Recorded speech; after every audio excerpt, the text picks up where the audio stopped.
Gang Hang. It is the last day of January. We're moving to February. It is wretchedly cold, but we are here for a Gang Hang. My name is Matt Baum. I am the internet's Joe Patrick. We are the hosts of the Two-Headed Nerd comic book podcast. If you found us on YouTube, hey, how's it going? Nice to meet you. Hope you like the show. This is not all we do. We also review new comic books. We also review old comic books. We got a whole bunch of shows. We do a whole bunch of stuff. We would love for you to check it out. Please do so. But on Saturday mornings, we get together with our listeners on our Discord, and we gang hang. Gang comes together. We talk about all kinds of stuff. We talk about TV, talk about movies, talk about comics, whatever. There is a new Marvel show that we need to talk about. Drop this week. I say we start there. Wonder Man. Who watched it? What do we think? Wonder Man. I have watched 6 episodes.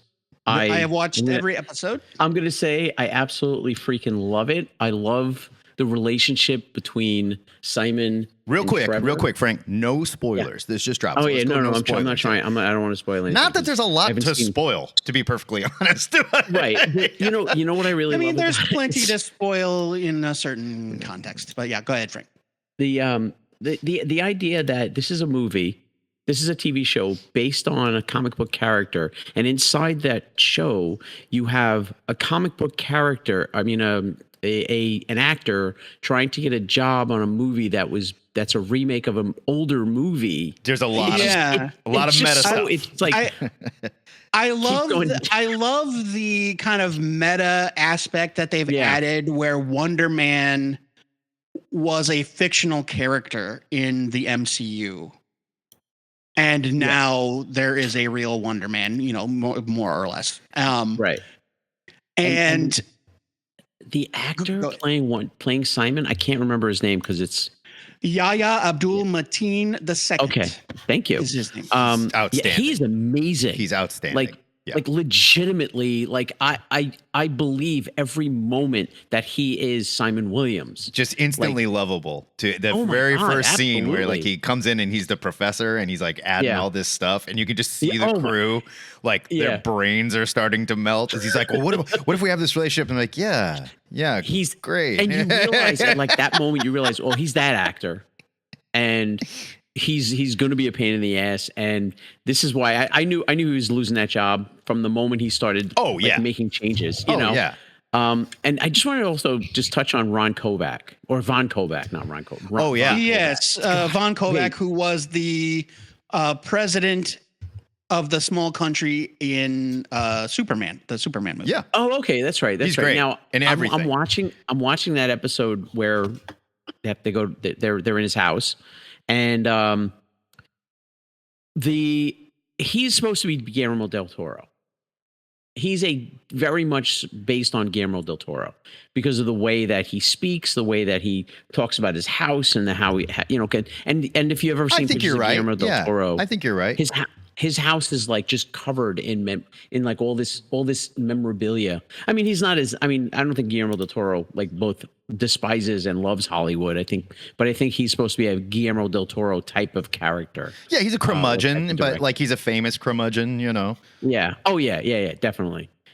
But this show so far, I mean, I love it. I've been loving every moment of it, and if we don't talk about the Doorman right now or later, we got to talk about it later because that episode was actual.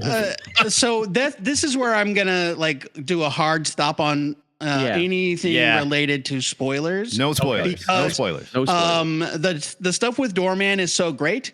It's not a spoiler that there is a character in here in the show named Doorman. It's the title of one of the episodes, and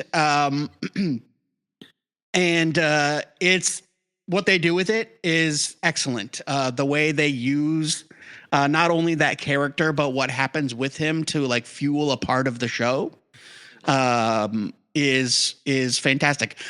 For those of you that are only a couple episodes in, you may have heard one of the producers mention the Doorman clause. That's important. And episode 4 tells you exactly why. All right. Brian DeVingos, your hand is up. Jump in here. Hey guys, how's it going? Good. I think I'm 3 episodes in. I just watched the birthday party episode, and I'm so impressed with. I mean, I find it hard to believe that this is the same like company that is putting out like such mediocre stuff all the time. When this is so good and smart, and it's like this is. So I don't know. I mean, that's exactly what my wife said. The showrunner. That's exactly what Casey said. She was like, I said, there's a new Marvel show we got to watch. And she goes, does anyone care? And I said, honestly, I don't know. And then she watched it and she said, this is the only thing they could have done to make people like me care about this. It's just, it's sort of like a slice of life in the universe, right? Like you get, and it's tied to other things. You've got, Stewie from Succession in here. They're continuing his threads from he was in Daredevil, right? I mean, he's in all these different things. Yeah. Which is great. The damage control guy? Yeah. Yeah. Professional slime ball, which is the only role that actor can play. He is like professional slime ball 1. He's awesome. Yeah. No, right. And he was in Miss Marvel and all that. Yeah. And Miss Marvel was very good too. But this is the intricacy of the characters and like knowing like that scene with the mother and talking about how when he hurt himself and he was like, thank you for loving me, and she was like, I never realized that he knew he was lonely, like that he was alone, and it was like, and you just see Kingsley just like melt and the look on his face of like, oh shit, I can't do this, like I cannot do this to this guy, this is the nicest guy that ever lived, and what am I gonna do? And there's so much just like subtext.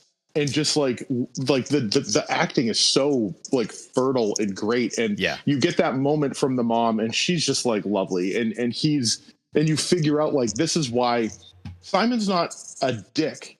He just because he comes off like when Frank said like, oh, I knew he was going to lose the job as soon as he comes in because he's like got that bravado, but it's like he does have that bravado, but it's because he's never said these words out loud to someone. Yeah. Right. He's also a legitimately good actor. He's not a joke, which is in contrast to the comic book character Wonder Man, who is a terrible, cheesy actor. And he could really only get jobs as a stuntman and doing bad action movies. Right. Yeah. Like this guy. But this guy is like legit. He is legit, and he like when they're in there and he's with Joey Pants and he's like, oh, and that scene and this thing and you were so good, and it's like he is studied, like he's a fan, but he's analyzed and he's studied and intricate, and it's because he's all alone. Yes. And he just has his craft, and he gets in his own way. Well, and he has to keep keep people back. He's afraid he's going to hurt somebody. I mean, it's not just that though. I think there's more to it than that. Well, that's a part of it. But imagine like you've watched movie. I mean, we do this every week, right? We get together and we discuss these things with other people. But imagine him growing up without friends who couldn't pick something apart, and so he's in his head of like, this is what I would, what would be good. Like maybe this is what they're thinking. This and is like what they're doing. His family doesn't understand. Yeah, and so his passion, his brother is constantly on him. His parents were loving and supportive, and if his dad had lived, his dad was the only one that was like, I know you. I know what you're gonna do with your life. I can see it. And the dad died tragically when they were young. Yeah, and if the dad had lived, then he would be a totally different man. Maybe Simon would. He had when he's at that that first role and he's talking and he's like, oh, I got an idea, and they're like, oh, that's good. And as soon as it cracks that, he's gushing because he's excited. Yeah, not because he knows more than anyone else, but he's like, oh, I get to talk about this with someone. Yeah, and it's like they feed that to you in the first scene. You're like, oh, this guy's like, what's this guy's deal? And it's like, no, this is who he is. Like they know who these characters are so perfectly in this universe, and I can't wait to watch the rest of them. And they're half-an-hour episodes. It's like this. It's perfect. It's perfect. These things are so bloated, and they go on for so long. Yeah. And there's so much junk, and it's like, look at how you get talented actors with a good idea, and you spend some time, and you do it, and it's good, and people want more of it. And it's like it doesn't have to deliver on this like massive promise. Yeah. It's just like absolutely. It's exactly what you want from a television show. It's exactly right. And he's so good. And Trevor's so hilarious and so weird, and like that, like even when he's defending Trevor to Joey Pants, he doesn't even call him Joey Pants. Mr. Pantaleone. Like he's like, hey, Joe Pantaleone. They keep saying his full name. He's like, listen, Joe Pantaleone. Like, this dude rules. Like it's like these dudes rule. They're doing their best. Trevor's in a horrible position, but then when you find out too that like the damage control guy, he's got no leverage. I mean, he has a little bit of leverage, but he's under the gun. Yeah. Like he's not Nick Fury. But at first he comes in and he's so cool and he's like, you gotta, like, why can't you do this? And you see that scene where he's like basically head on his desk and his boss is chewing him out. Yeah. And it's like, oh, he needs to make something happen. So he's desperate. And like that desperation is gonna screw him. But they're just feeding these little things out, and it's so good, and I can't wait to watch the rest of it this weekend. Like I actually got the impression that if Trevor and Simon had kind of like pushed back against the damage control guy, that he wouldn't have been able to do anything about it. He's just making empty threats. Yeah, I mean, it's like the White House right now. But Trevor doesn't. But Trevor can't take that risk, right? I do love that they made so it's such an easy decision to put Ben Kingsley in this and just have him be wacky. Remember the Mandarin? But they made him like, oh, he's legitimately talented. He's brilliant. He's actually really good. He made some bad decisions. He was a drug addict. He went through some shit, and now everyone's like, hey, weren't you the Mandarin? I love that running bit. Yeah, it's it goes great. all the way through Because truly, all the way through the show. Not a great movie. It's not. Iron Man 3 is not a great movie by any means. I mean, you're wrong, but no, I totally agree. It's Iron not. Man 3 is a great movie. No, it is not. It isn't. Well, it's got a lot of problems. I'd actually like to mention the first Iron Man in this, in terms of Wonder Man, because I think that one of the reasons that Iron Man hits so hard is it's not really filled with superhero shit. It's filled with interesting characters and tough choices and really watchable scenes. And that's what this is. Like, I'm a sucker for movies and TV made about making movies. So like 5 minutes into this, I was already locked in. But I think the thing that really works for me is how surprising it is, because it's not filled with the superhero shit. The thing that I like the least about the show is this mysterious power that he has. I understand why you need this to make the show function and work in the universe, but like him struggling to get the part and him like eschewing all of this stuff that could make him great. It could make him famous. It could make him noteworthy. Yeah. It could make him memorable. He does not care. He wants to act. He wants to act more than he wants to be famous, more than he wants to be rich. And that's a great character. That's a three-dimensional character that you can sink your teeth into. Yeah, it's awesome. It's way better than a lot of heroes they've introduced so far, which I can name, which are just one-dimensional. I'm a side hero with light powers. So there's also a thing I wanted to bring up. I think I've mentioned it on the show before, that like one of my favorite seasons of TV of all time is Watchmen, and Yahya Abdul Mateen is in that as well. Incredible. And I've also found some weird parallels to that season of Watchmen in this show. There's an entire flashback episode that's like all in black and white. Yeah. And there's a powerful character hiding inside Simon Williams that like he doesn't want anyone to know about. Yes. It's just very interesting to me, like how good this show is. And I think basically because of how surprising it is, because it's not filled with this superhero gobbledygook. I think that's it. I think they're doing, like, Marvel is doing a world outside your window TV show, right? And it's one of those shows where not only is it's the MCU, but it's a world you recognize. Joey Pantaleone is there, right? They talk about the Matrix. Normally, stuff like that, I kind of hate that. Like in a movie, we have a moment where like an actual, actor shows up and they're like, oh my God, I can't believe I'm meeting Tom Cruise. Like, it just takes me out of it. But in this, because it's a Hollywood story, like the studio, Brian, you mentioned it's like the studio in the MCU. Because it's a Hollywood story, because it's a story of failing in Hollywood or desperately trying to succeed in Hollywood, you can get away with that. Because they're treating it like Hollywood mythology as well. This is Hollywood mythology inside the MCU, and it works. And you're right, I couldn't care less about his powers. I don't care about Wonder Man the character, honestly. He's whatever. He's fine. Let me ask you, and when I say you, the royal you, was anyone just a little bit upset that this wasn't the Wonder Man you thought it might be? Like, is there a part of you that's like, oh shit, we can't do Wonder Man now? I think it's probably fair to say, unless anybody wants to disagree with me, but I think it's probably fair to say that nobody in the room presently cares about Wonder Man more than I do. Yeah. I am a huge fan of the character Wonder Man. I have been since I was very young. And without spoiling anything, it's more like the comic book Wonder Man than you think. No, I mean, fair. It's talking just about that they're kind of doing it in reverse. That's Simon Williams becomes a star because he has superpowers in the comics. But I mean, like, introducing the character into the Avengers, and he's here to say, and like, here's a hero show. Oh, Simon's I mean, the origin is like, whatever. shit like that. Like in the comics, like, here's a spoiler for you. It's mild, but I think if you've got a brain in your head, you can assume that you already assumed this. But in the comic books, Simon Williams is given superpowers by Baron Zemo Sr. Oh, I didn't know that.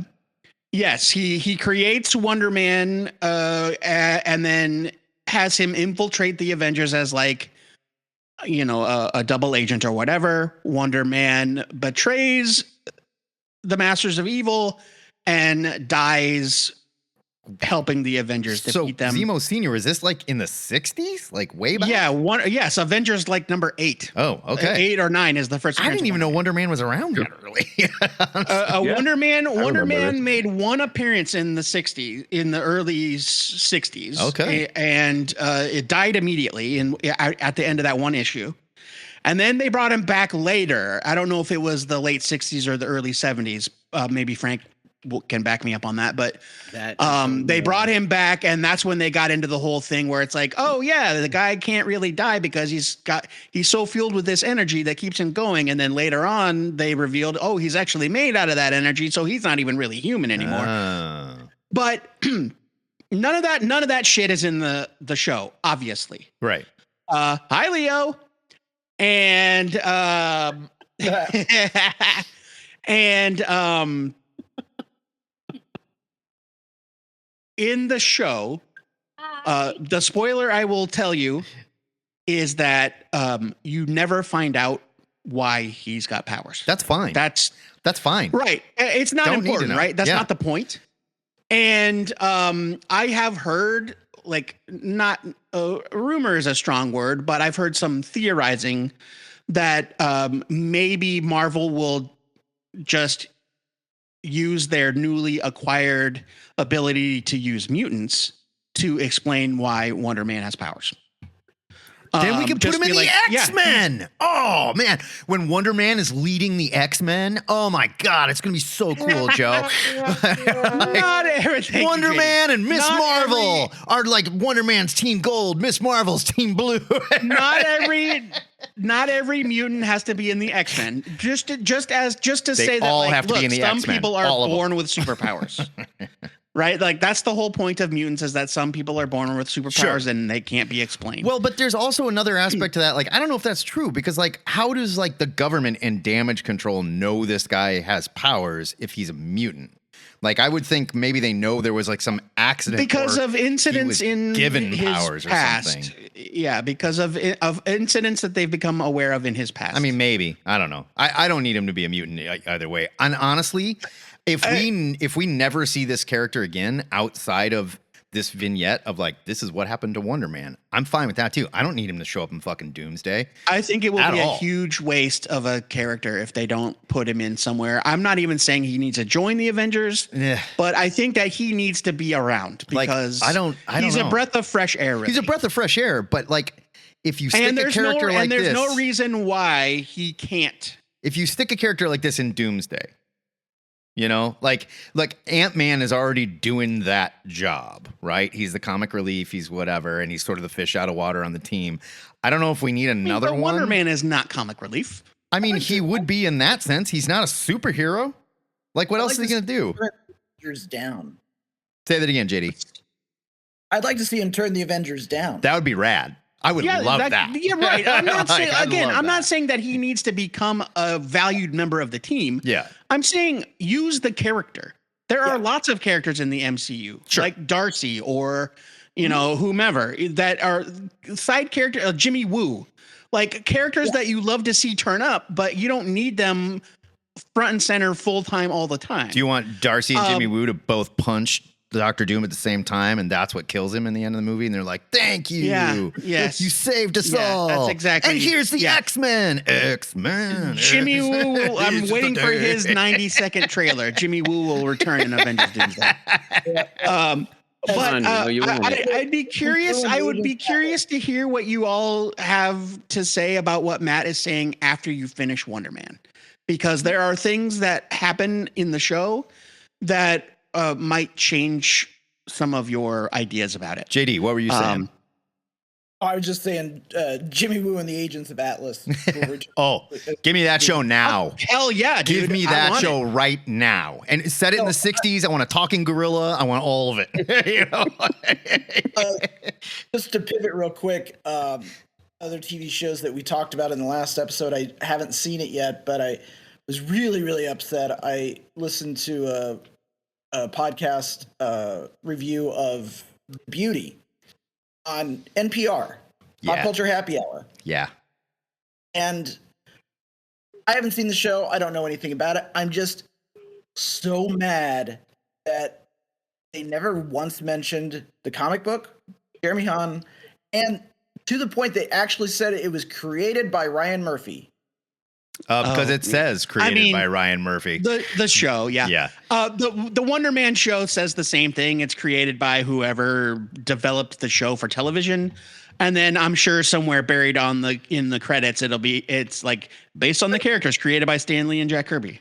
But my thing is like, yeah, I mean, obviously Wonder Man's a different thing because Wonder Man's an IP, not a story. Sure, yeah, sure. Beauty is a story. They're telling. I think a show like The Beauty or like Revival or Paper Girls should say at the beginning in the credits, created by showrunner and Brian K. Vaughan. Oh, I'm sure it does. I'm sure it does. But on a radio, Jeremy Hahn and Jason Hurley. Yeah, it definitely does. It's just on when they're talking about a radio show.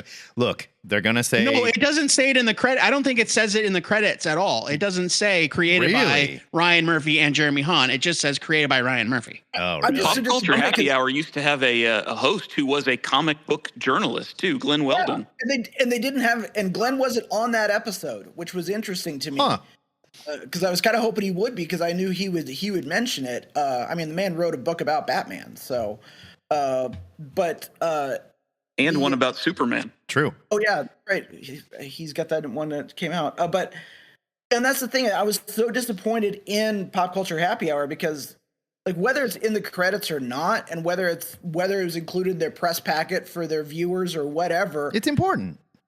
A Google search will get it. Yeah. Google's free. Do some research. Say where it comes from, because a lot of their criticisms were levied at Ryan Murphy and the way he created the story. Yeah, that's what I was going to say. I watched the first episode, and it was very Ryan Murphy. So I just to put this part of it to bed, the IMDb credits says creators Matthew Hodgson and Ryan Murphy, neither of whom had anything to do with the comic book. Yeah. Well, they bought the rights, so they can do that. They bought the rights, so they get to do that. Screw you, comic book nerd. Is this group a fan of Ryan Murphy? I'm just curious. Say that again. I'm not. Is the group like a fan of Ryan Murphy? I'm just curious. I used to be.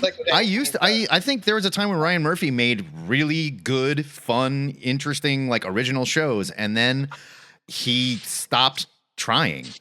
Now he just phones them in, and he did the American Horror Story, right? That was great. Yeah, the first few were good. First season of American Horror Story, the very first season of Feud, the one with the two like Silver Age actresses. Yeah, that wasn't bad. That wasn't bad.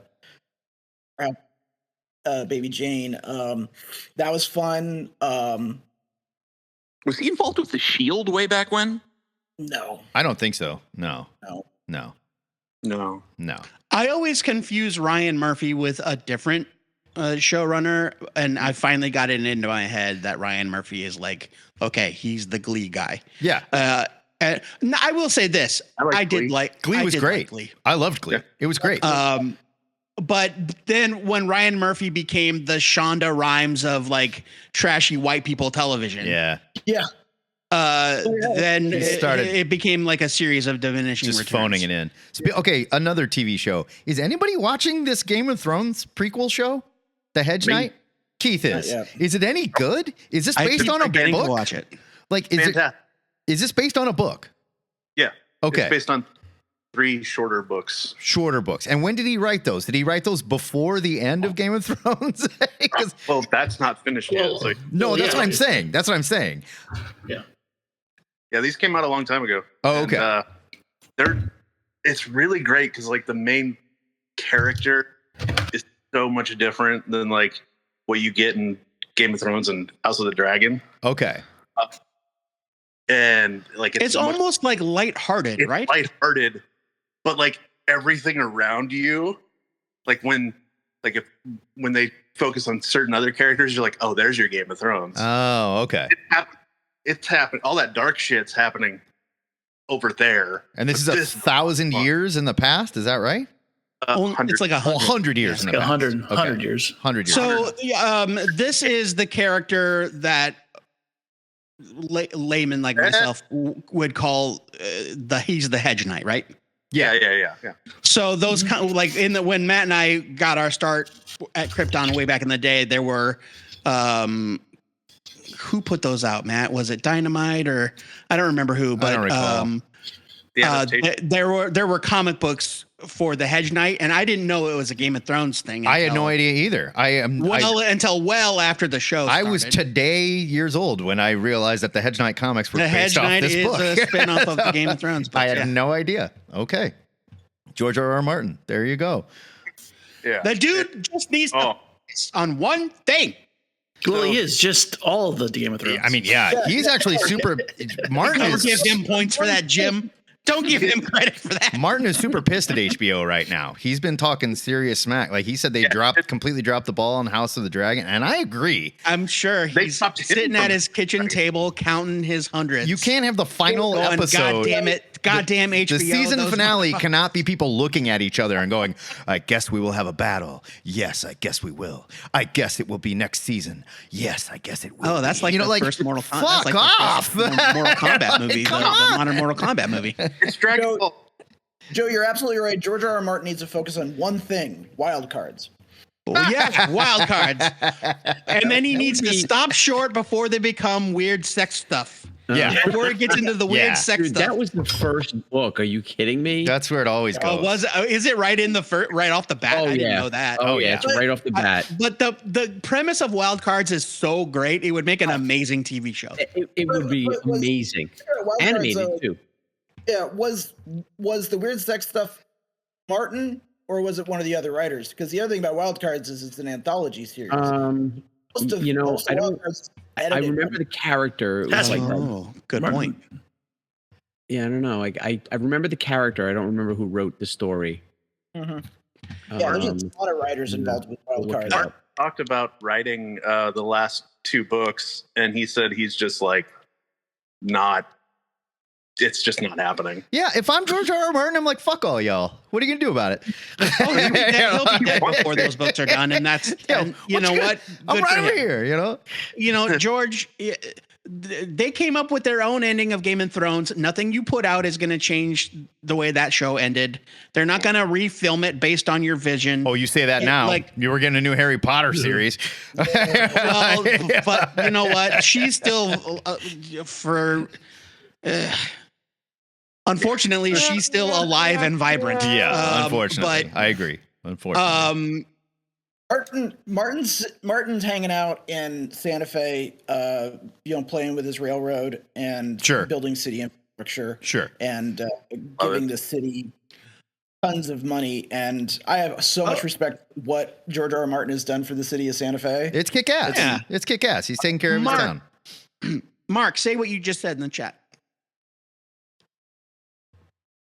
Mark say it. Mark Stern, if you're there. Yeah, Mark Stern. I'll say something. Say something. So Mark Stern, what go into that point that you just made. No, I fully disagree with what Mark just said. Just let him talk. I know. It's Mark Stern we're disagreeing with here. Mm-hmm. I think he might have been. I don't hear Mark talking at all, and I don't see what he said. What did he say? I hear it very faintly. I think there might be a connection issue.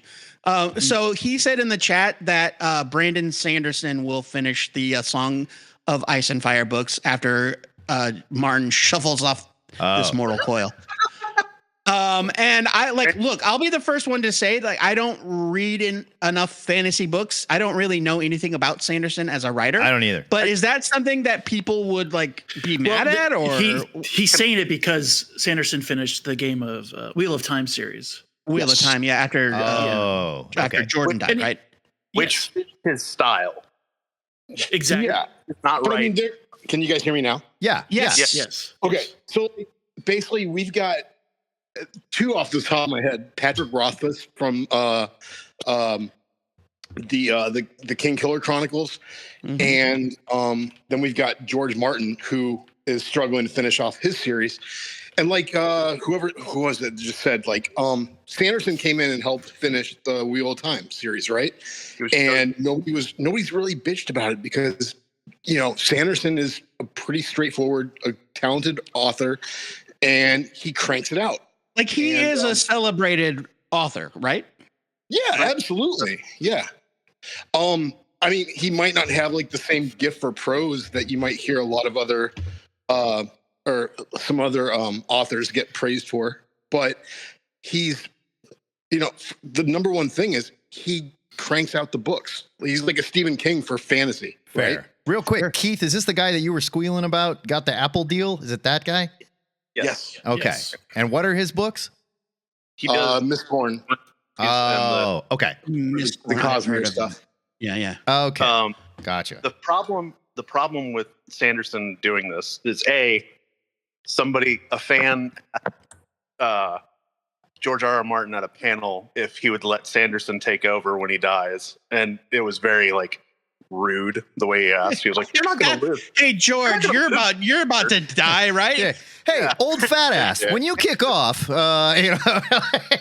Sanderson covered this. He made a statement. He was like, "I have no interest in doing that because he respects George R. R. Martin's style being so completely different, whereas Robert Jordan and him worked together to get him ready to fill out the rest of Wheel of Time from the notes." Okay. So it's like a Dune situation where dad turned to his son and said, "You're going to keep writing these books and they're not going to be as good." But, It's funny because George R. R. Martin literally just talked about in a thing about Frank Herbert having all these other ideas that he wanted to work on, but they kept being like, "Yeah, we'll give you $100 advance if you want to work on this thing, or we'll give you $1 million if you want to write another Dune book." Sure. And he did not do, but he did. Well, fair. And that's why apparently it dropped off pretty hard. Yeah.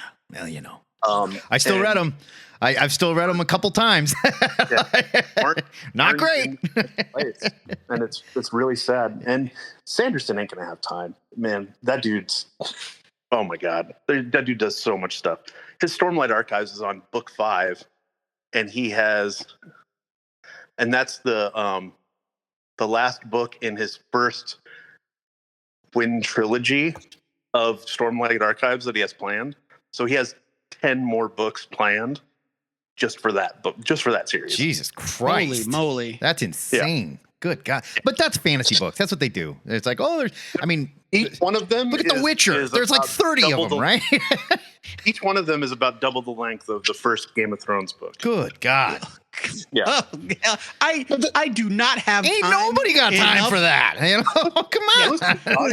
There's copying these guys from hiring a team of writers, kind of like John Grisham does or Tom Clancy. Yeah. Those guys, they have a team of ghostwriters that help them crank out the content, right? Right.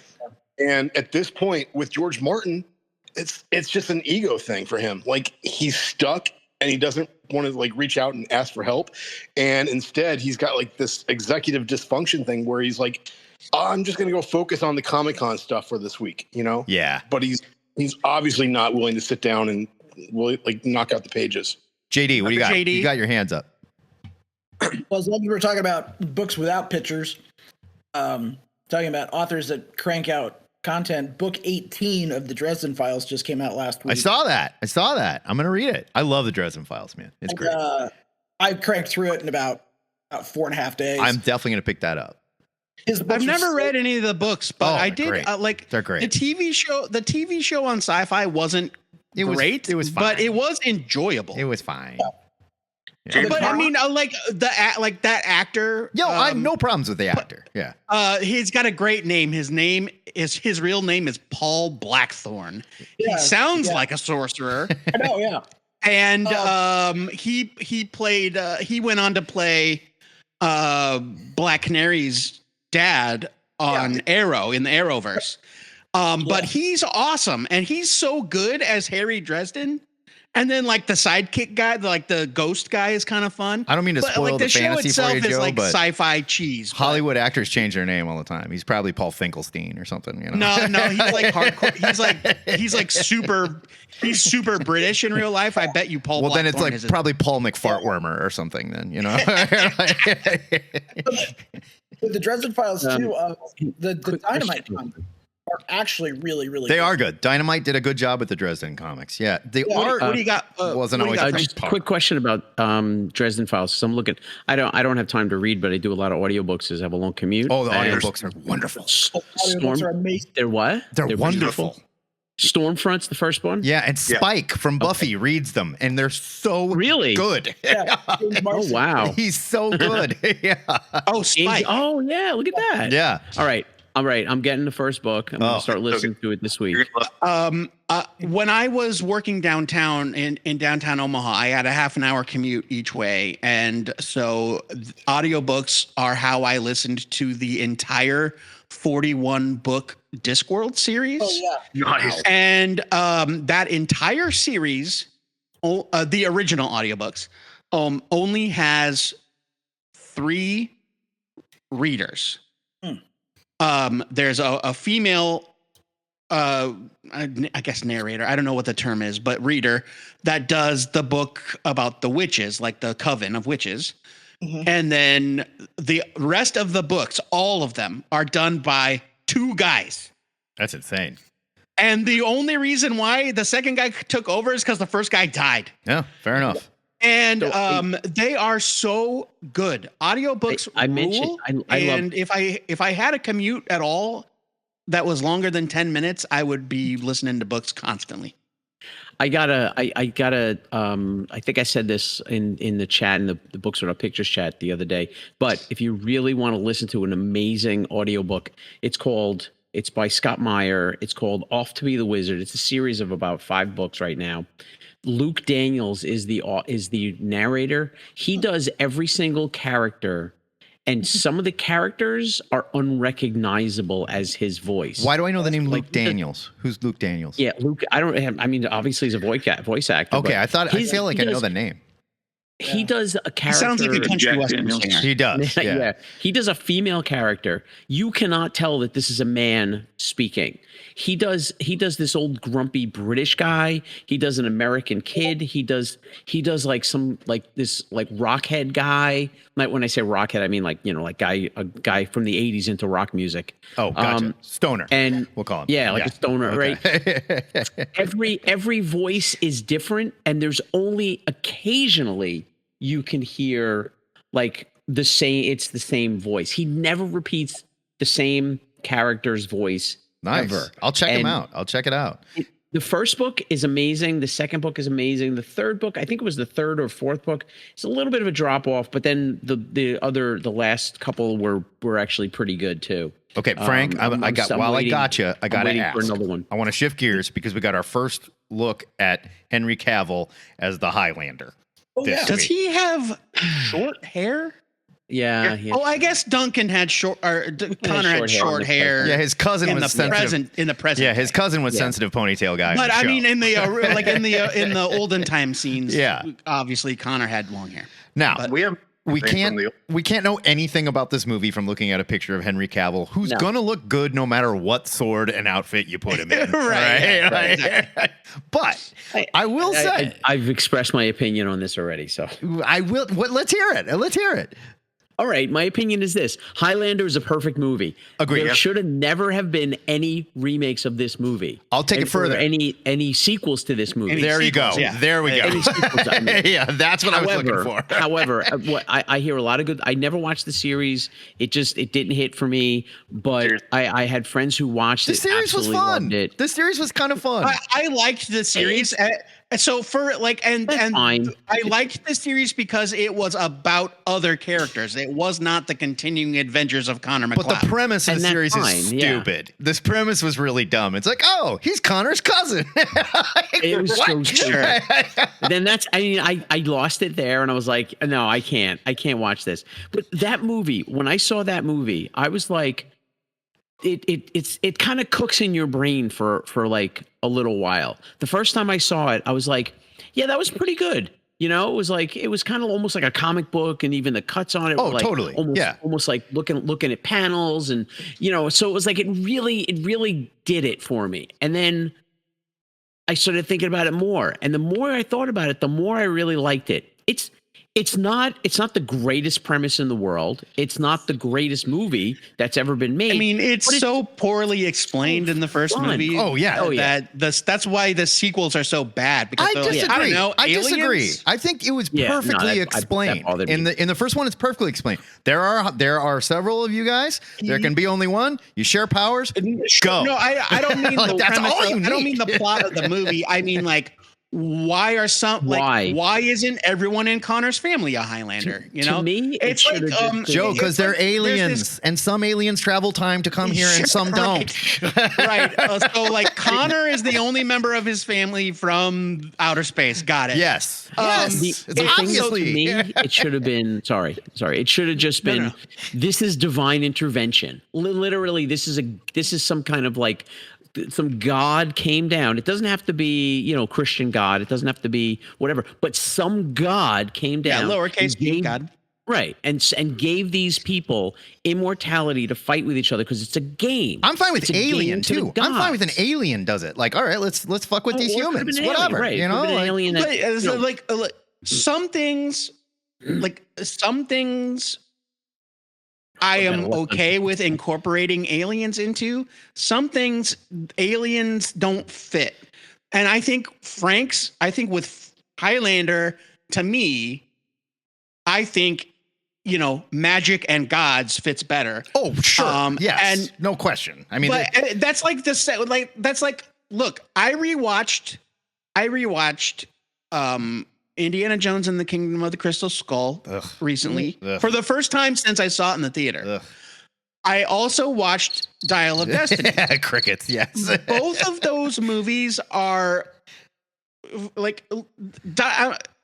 Tread Crystal lightly.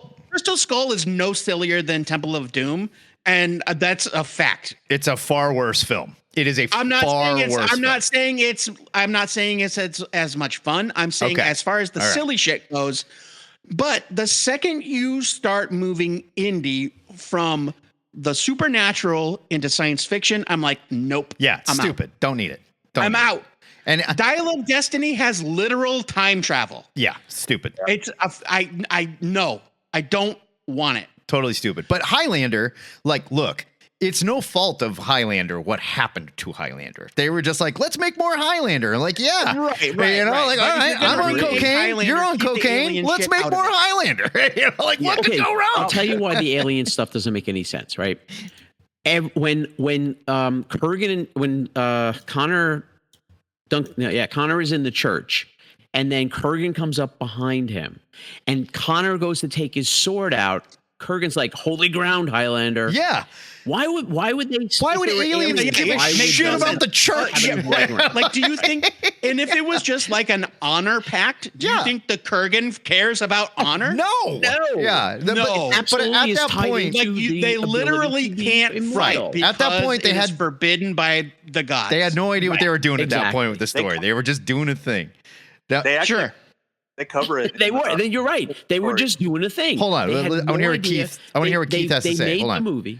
Keith. They cover the holy ground thing in the series. There are Highlanders that have fought on holy ground, and they go insane for thousands of years. Yeah. So that's not alien. Because that is not alien. You're wrong, Joe. Aliens don't put up with that shit. Aliens are like, no, not a church. Aliens are all Catholic, Muslim, Christian, whatever. Yes, right. Obviously. Yes. Listen, The whole thing with the sequels that I hate is the fact that the end of the first movie wraps up the story. Yes. Yeah. It's done. We are done here. Right. When the tagline of the movie is "There can be only one," right? That's no joke. Yeah. I have not seen the original Highlander in many years, and you guys are making me really want to rewatch it. Oh my god, go watch it. It's the best. It's the best. But is in the movie is Connor the last one? Do they say that? Like the Connor the Kurgan, and that's the end. He gets all the power. He kills. But that happens to all Highlanders. There's the quickening, and they just absorb the power of the guy that they're killed. Well, no, time out. We learned the quickening was something else in the second one. Forget it. I don't want to talk about the second one. Bad. Okay, so what happens is the person you kill, the immortal that you kill, you absorb their power. And if you kill an immortal, like comic book Rising Stars. Yeah, right. If you kill an immortal who's killed 1,000 other immortals, you get all their power. Right. Now, what that means. That doesn't really mean that you become stronger. It just means that when you finally fight that last immortal, you will be evenly matched. Well, you'll be evenly matched, and you now have access to all of this mystical energy, and you're able. You're not flying and shooting beams from your eyes. No. It's not Neo in the Matrix. It doesn't make you.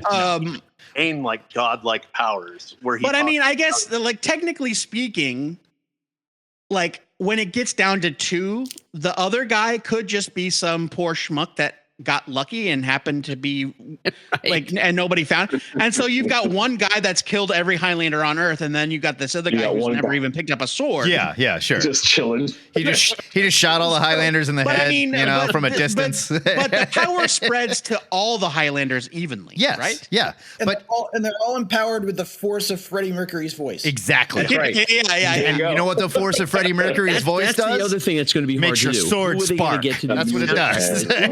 You don't. You just use the same soundtrack. There you go. Okay, just use the same fucking music. They're not going to be able to do that. They're going to have to do a new soundtrack. They're going to have to do a new soundtrack, and here's what I'm going to make you do right now. I'm going to make you pick the band that does the soundtrack. This is where I was going.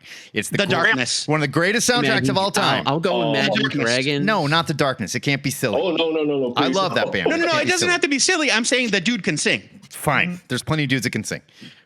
The dude can sing like Freddie Mercury can sing. Not so much anymore. Is it? Technically, Queen is still around. Queen is still around. Dead. Queen is still around. Yeah, I mean, what's that band? The one from Foxy Shazam. Foxy Shazam. I'm 100% going to be behind that band.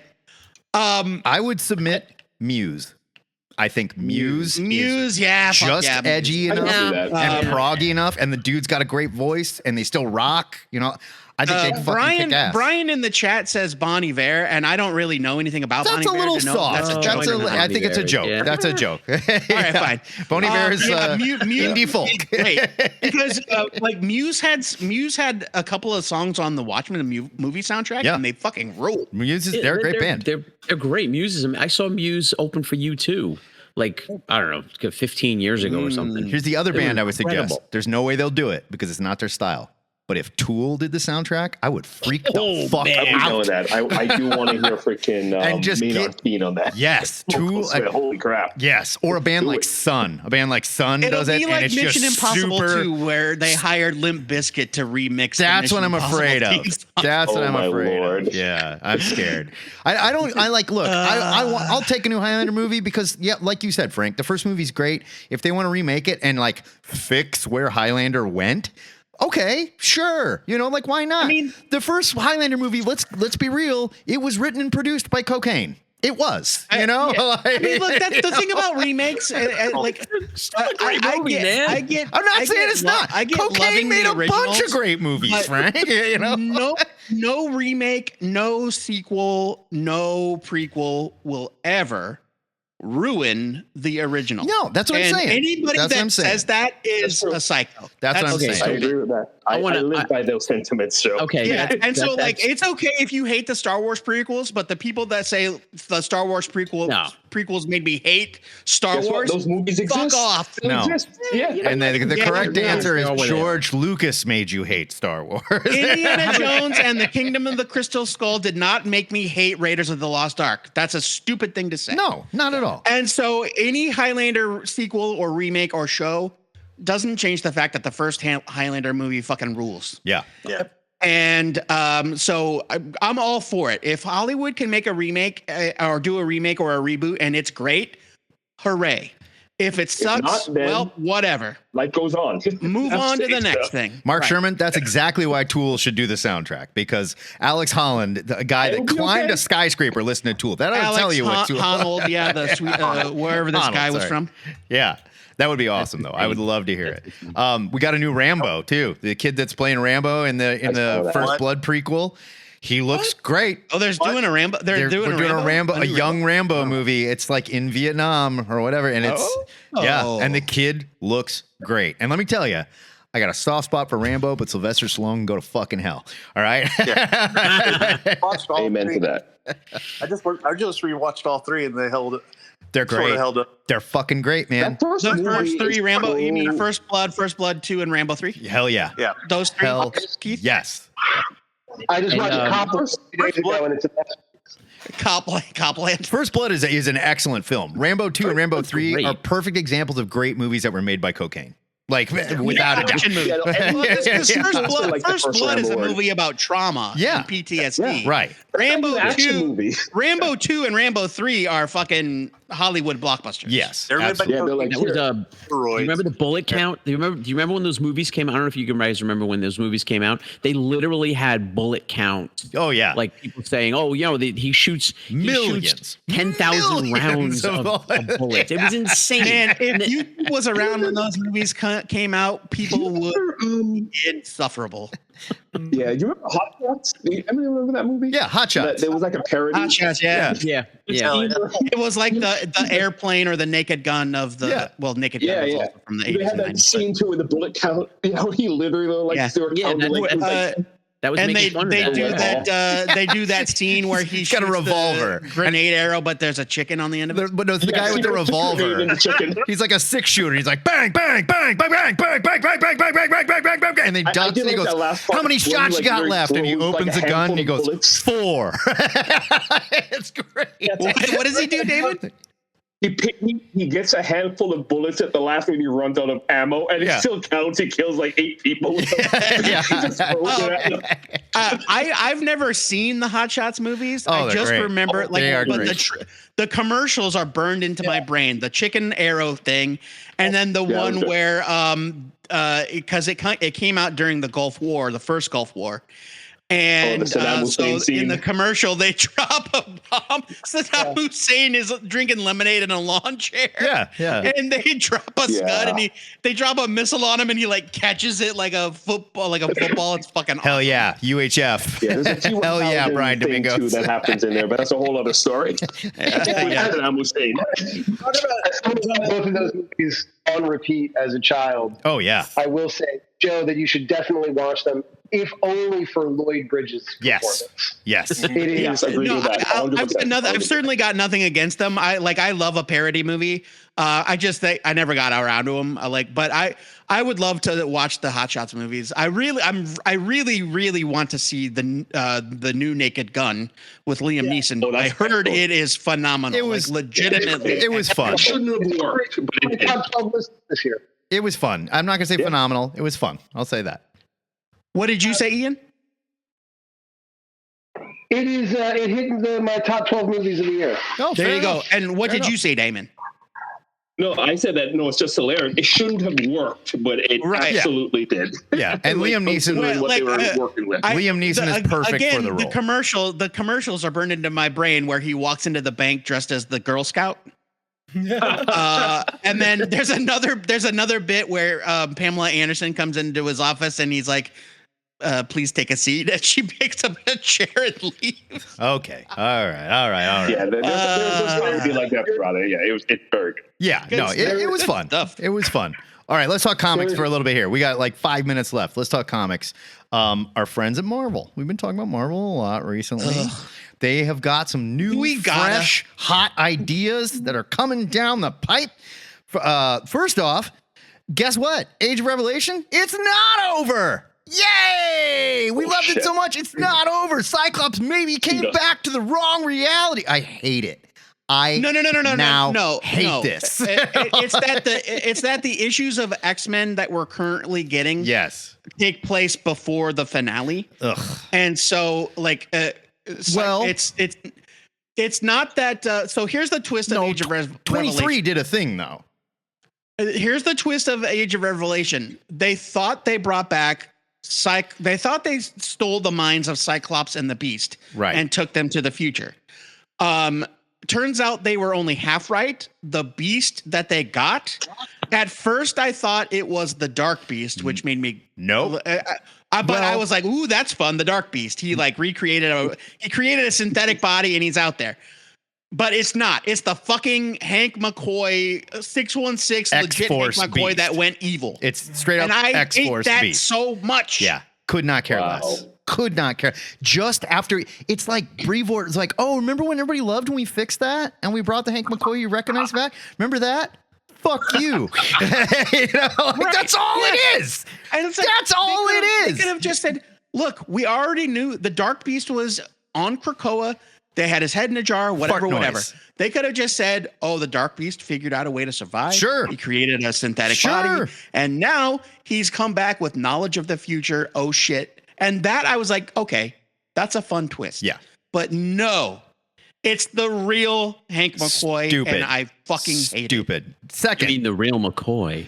Ultimate Universe. The Ultimate Universe lives. They heard us. They listened to us. They heard us. And we said, oh, man, we don't want the Ultimate Universe to go away. It's so great. Although I would argue it's kind of falling apart in the end. But it's still here in little boxes that will come to the 616 and make whole new heroes in a book starring Miles Morales because we canceled the Miles Morales book. How excited is everyone? Well, I don't know if I think in the case of this, I think they've ended it because of the plans, and then we can expect Miles to have a new book when it's all said and done. Maybe, yeah. But I don't think it was canceled because of sales, is what I mean. No. I don't disagree. But I think this is a stupid thing to do with Miles. It was a surprise to see that this issue that came out this week of Miles Morales was the final issue. It's also a surprise that I would argue I don't think there's any argument. The weakest part of the Ultimate story, Ultimate Incursion, is what we're going to roll with out of this. Like, great. I mean, I will say this on paper, the idea that young Tony Stark created a bunch of boxes to jumpstart superhero origins, and they were supposed to go to the heroes that the maker fucked up when he changed the timeline.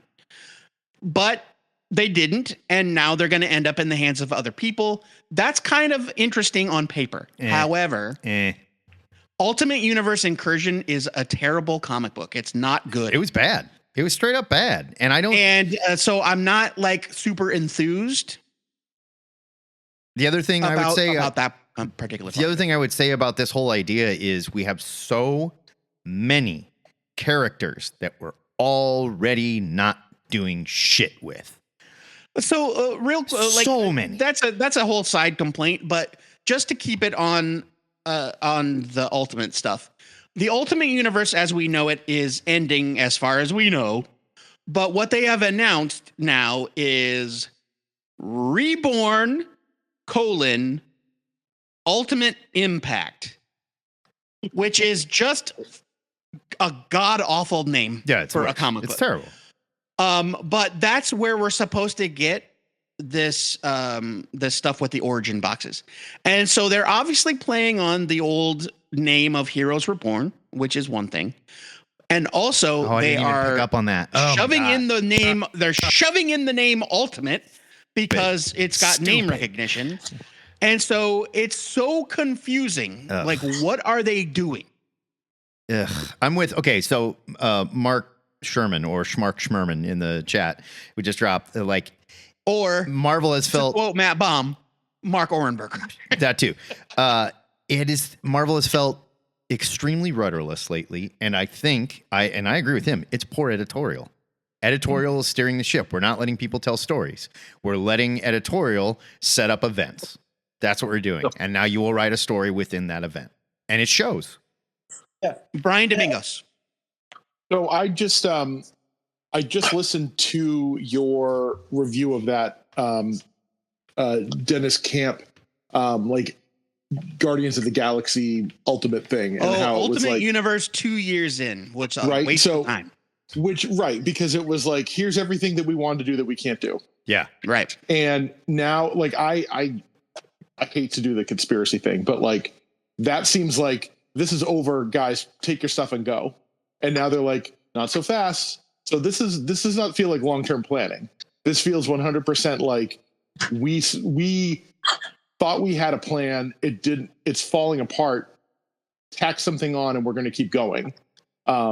Because why else do that? Why they could have? Why cram all that stuff into a single issue? Just to it was like they needed to pour their ideas out because this is what we were going to do, which happens all the time. If they had the idea that they're rolling with now, that one shot would not exist, right? Because they would say, we're going to milk those ideas. Right. But at the time, they were like, hey, we're going to give you a chance of ideas. We're going to give you a chance to shove all this shit in the corner. It's going to have 7 artists and 8 colorists. And we're going to give you 5 pages of a very weird version of Ultimate Daredevil, who is actually the Beyonder. Which I said at the time I was fine with as an idea because the Guardians of the Galaxy thing is set in the future. It's not Ultimate. It's not Ultimate Matt Murdock. It's like saying Ultimate Cosmic Ghost Rider is the Beyond. It's dumb. Whatever. Who cares? And this is after New York Comic Con, where Marvel got on stage and proudly patted themselves on the back and said, "We are allowing this to end for the sake of the creators behind it and their creative vision. We're for the first time ever, we are ending a story." And everyone went, "My God, how impressive." And Dennis Camp was on stage and he turned and did that dog gif there with a terrified dog went because nobody told him that this was being canceled. I don't think. And that poor guy. Yeah. He worked so hard. I know. They all did that at the end where it was like this. They didn't. I don't know if they didn't believe it or what, but their reaction was not, "I don't believe acting." No.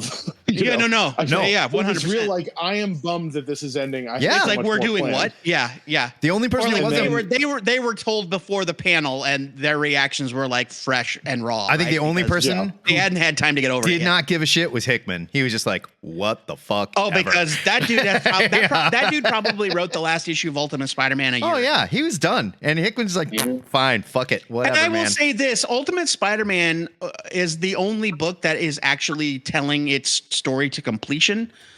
In a way that does not feel like he's racing to the end. Yes. Ultimates right now, the last couple, feel like Camp is trying to get the conclusion of his story done in what little time he has left. Yeah. Because he wasn't intending it to end And now. I do not blame Camp for this. I really like Dennis Camp. I stand by. He was best writer last year and still gets my Beppo. I don't blame this guy at all. That is exactly why we can look and go, editorial is steering this ship and they're not letting creators tell stories. They're not. Right. Yeah. Well, how many issues behind like Spider-Man was the Ultimates, like numbering wise? Because maybe he thought he was getting 24 issues. I'll bet he did think he was getting 24. It's going to be So Ultimates is on what, like 19 or 20? I think so. So they're like 6 months behind. Where it's I think 20 is the last issue or something like that. And maybe he thought he was going to get more time. But that's also, he's new in corporate comics. Like you kind of have to take one on the chin. Like this is what happens all the time. Like think of all the people that have had books taken away from them because. Like this was the final issue of James Robinson's Justice League of America, which is not a great series, but it's it was petering towards the New 52, and the final issue is Dick Grayson as Batman and because that's who he was at the time, and Donna Troy talking about all the adventures they had, and it's like 2-page spreads of all the stories he didn't get to do. Yeah. And it's like this long narrative of like this, remember we went to Gem World and we fought so-and-so. And it was like, and he's a guy who's been on that roller coaster up and down for decades. So, you kind of have to do what you got to do. And I think to be so, it's a miracle. It's a miracle that Starman never skips a beat because that book was always on the verge. Well, it got rescued like 4 times. Yeah. Now, and unfortunately we don't do that anymore. And Dennis Camp, he is an indie darling. Everybody loves the guy, but he's not a name yet. as far as Marvel's concerned, he's not a Hickman. That's not fine. A Bendis. He's making a name at DC. Yeah. And good for him. Yeah. I think it's bottom line stuff. Like that new Guardians of the Galaxy book coming out of Imperial. Is it the Lanning or Abnett book? Imperial Guardians, right? It just got reduced to a miniseries, and people are like, "Oh my god, I can't believe it!" It's like, who wants this book and who pre-ordered it? Yeah, like, people aren't buying this book.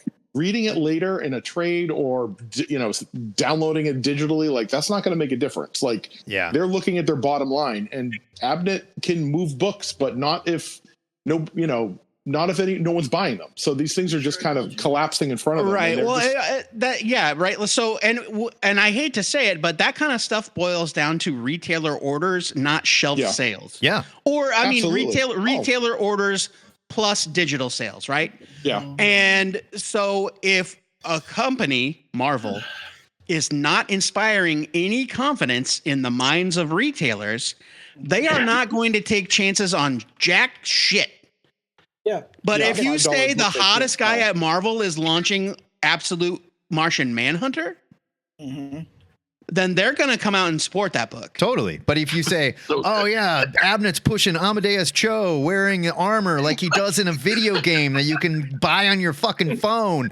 Like you kids love this, right? Go buy this comic book that's a spinoff of a Jonathan Hickman space murder mystery. Yeah. Like, how's that going to sell? Not true. Like I said, I haven't opened my Marvel Unlimited app in almost a month. Yeah. It's been bad. Yeah. It's been bad. It's been bad. I don't know if it's just a cycle of the revenue problem with Marvel because, like, from what I've heard, they're not paying as well as DC. They're not. They don't. They don't pay as well as DC, and that's why. Mark, are you laughing at your own joke? I think he is. You dumbass. All right. It is noon. I got to get out of here. I got to go meet my wife and have some lunch. But this was great. Now, I want us to. What an awesome game. I'm going to set something up for next week. All right. Because there was a super fun. I think Hecatron and I were joking about it. But next week, and I want to think about this. Marvel, as suffering a bit right now, the NBA trade deadline is coming up. Right. What can Marvel do to trade for creators? And I want to keep it Marvel DC. Like we're going to do a trade, right? Now you can have draft picks where you pull people up from Image or you pull someone up from, like one of the smaller ones. But we got to talk trades that make sense. That they like if you want to draft Patrick Horvath. Creator. Yeah, exactly. You could draft Patrick Horvath, but it would have to be like, all right, he's probably a first round draft pick. So you better have somebody big that I'm getting for. What I would use is that DC drafts Patrick Horvath but in exchange, they have to agree to put the fucking serial killer bear in one of their major comic book bits. No, not that at all. But I want is what's actually happening. I want there to be a trade discussion, and I want to hear where you're putting these creators. Where you trade for them and then give them a job.